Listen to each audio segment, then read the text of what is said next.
மனதை தொட்ட வரிகள். அப்பாவை பற்றி ஒரு அருமையான பதிவு. நீயெல்லாம் எங்கடா உருப்படப் போறன்னு திட்டிட்டு எப்பதான் என் புள்ள உருப்படுவானோன்னு ஏங்கறவருதான் அப்பா. பெரும்பாலும் அப்பா நமக்காக வாங்கி வரும் ஒவ்வொரு பொருளும் அவர் காலத்தில் அவருக்கு அது கிடைக்கப் பெறாதவையாகவே இருந்திருக்கும். மழுங்கிப்போன அப்பாவின் கண்ணாடியை அணிந்தபோது பூதாகரமாய்த் தெரிந்தது எங்களுக்காக அவர் தொலைத்த வாழ்க்கை. தான் கோமாளி வேஷமிட்டு தன் குழந்தையை ஹீரோயின் ஆக்கும் அப்பா நாம் பெற்ற வரம். கடைசி வரை புரிந்து கொள்ள முடியாத, புரிந்து கொள்ளும்போது படிக்க கிடைக்காத புத்தகம் அப்பா. சாப்பிட்டியாப்பா என்பது அம்மாவின் பாசம் என்றால், சாப்பிட்டானான்னு கேளு என்பது அப்பாவின் பாசம். வலிக்காத மாதிரி அடிச்சிட்டு தூங்க வைக்கிறது அம்மா, வலிக்கிற மாதிரி அடிச்சிட்டு தூங்காம தவிக்கிறது அப்பா.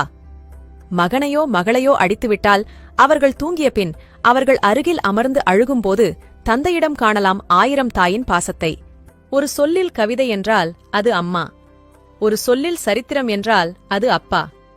படிப்பை முடித்து நடு ரோட்டில் அலையும்போது தகப்பனின் வேர்வையை உணர்கிறான் ஆண்.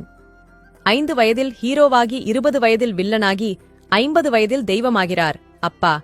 தனக்கென எந்த ஆசையும் இல்லாமல் என் ஆசைகளை தத்தெடுத்துக் கொண்ட என் தந்தையை விடவா ஒரு பெரிய செல்வத்தை, அட்சய திரீதியை தந்துவிடப் போகிறது. அப்பாவின் நினைவுகள் பின்தான் தெரியும், புரியும். இதுபோல பயனுள்ள பதிவுகளுக்கு ஜே ஹெல்த் பக்கத்தை ஃபாலோ செய்யுங்கள். நன்றி.